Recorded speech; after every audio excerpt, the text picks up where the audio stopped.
Hi there. This is to discuss what was to be the final Bangers and Mash show, which is due to take place in the later part of April 27th, with a band called Fauves. Unfortunately, it never happened, and I'll talk about that now. But first, the show was going to be in collaboration with another girl on my course called Kit Carr, who runs New Wave Testament Promotions. She approached me with this show. From her point of view, it was good because I already had the discounted option at the Mash House, and it just meant that we could both put our time and effort into the show, especially with it being around the deadline season. It made sense. It wouldn't have to be as much dedication of our lives. But she came to me with Fauves because she'd worked with Fauves before. She'd put on a show with them at Seeky Pete's in December, and it had done really well. I think it had sold out, so she had a good history with them already, and they'd come to her wanting a show in the Mash House in Edinburgh. She also wanted the date that I had with Dan pre-booked that date back in July of last year, so I think that's another reason why she approached me. From my point of view, I thought it was good to collaborate. It would be good to reach two different audiences and get learn from someone else's experiences and learn how they promote a show. Maybe I could improve my own ways, and I get on with Kit, so I thought it was a good idea. The initial problems that came about were that there wasn't that much communication between me and Fauves. Everything was going through Kit directly. Now that was my own fault. I should have involved myself more, because I trust Kit and she didn't do anything wrong. So, but just in future reference, I will always involve myself more and make sure that I know information's being shared and I'm involved in everything. Because the first thing that went wrong was that Fauves made the announcement without us all agreeing to announce it on that day. And when they announced it, the poster that they put up didn't have Bangers and Mash on it. It only had New Wave Testament. Now there's obviously a problem, and they said that they would fix it, but it took them ages to redo it. And then when they did, they showed us this poster, which was just B&M and NWT. So that wasn't really good at all. So that wasn't really fair. So that was strike one.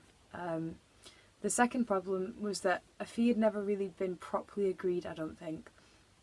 And the band had gone ahead and announced before the fee had been agreed. This time Kit had paid them £100, so she wanted to pay them £100 again.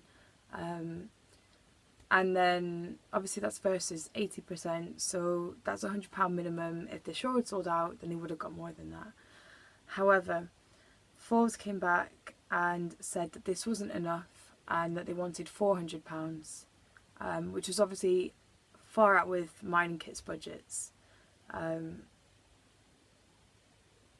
To discuss how we were going to do the show accordingly, obviously my agreement with Dan meant that I wouldn't have to put any money into it really, but Kit was going to cover half of the costs. So basically she was going to cover half of the band's fee and she was going to cover half of the support's fees, and then we would split the profits 50-50, which was fine. She was absolutely okay with. When we made the costings, we did send out that it was going to be more costings than that. So there would be the venue hire, there would be an agreement that it would just be the fees that would be covered by Kit and me technically. So after asking for £400, which is obviously far out with her, so Kit and I discussed it with Dan, what he thought we should do. I mean, obviously we couldn't pay them £400. We thought it was absolutely absurd that they were asking us to do so. And the email that they sent to us, which we thought was quite rude and hurtful and didn't really take into consideration how much it actually costs to put on a show.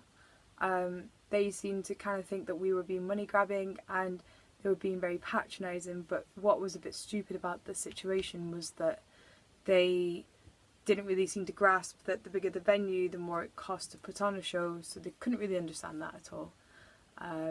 Because, just to reiterate, they didn't know that we had struck a deal with Dan, but realistically any promoter hiring at the venue still has to cover the costs that we were saying that we needed to cover, and the Marshals still had to cover those costs. So Dan wasn't comfortable fronting my half of the fee and covering the costs, knowing that the band were acting like this and they wanted a £400 minimum.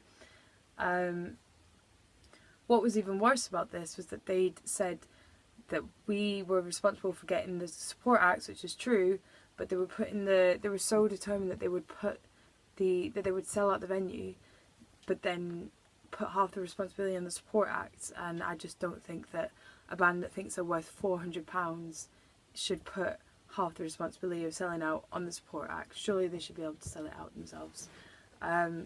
So this then developed into a bit of a back and forth. We offered them 150 versus 80%, which we thought was more than reasonable. And we sent them over a costing sheet, and then which they sent us back asking for the costs. They just clearly demonstrated a lack of understanding of where our costs were coming from, and just they were starting to turn into a band that we really didn't want to work with anymore. Time was beginning to run out. It was, I think, just over a month until the show, and we just weren't confident that we could do it anymore. So we also felt quite hurt that they wanted to take an extra 5% from already the very little profit that we were taking anyway, and we just thought that they didn't really have an understanding of this is how it is in the industry, that people take a versus 80% deal unless they're quite big, and they were asking for a fee the same as bands that we've paid. Like, we paid the Band T's £200. They're not bigger than the Band T's, so they were really starting to become a band that we didn't want to work with. And my lecturer, Andrew, and Dan both said that they thought that it was probably best that we pulled out, so we did.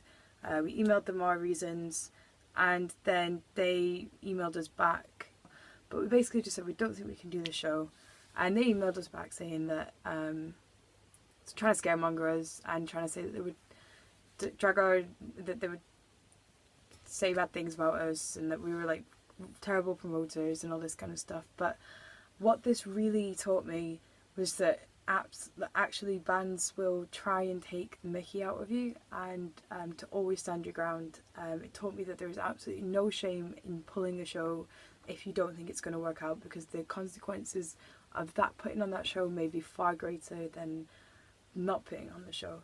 And it also taught us that what the real value of a band are, because I might have been tricked out by the 200 versus 85%. I'm lucky that Dan was there to be like, absolutely not, no way, never do that. And I really feel like that lesson is going to stick with me far in life, because there's probably going to be plenty of other bands who try to take advantage. It also taught me how to really structure an email back professionally and to not let my emotions get the better of me, because I was so angry when I got these emails back. But I think that we approached the situation very professionally, and it taught me to never work with Fauves, I guess. But like overall, I think the other thing it taught me was that never allow a band to announce until you have definitely got all the artwork sorted and you've got all of the agreements sorted. You've preferably advanced the show already. And also, collaborations are great with promoters, but you have to both make sure that you're both in the process, the entire process from start to end, just so there's no confusions anywhere.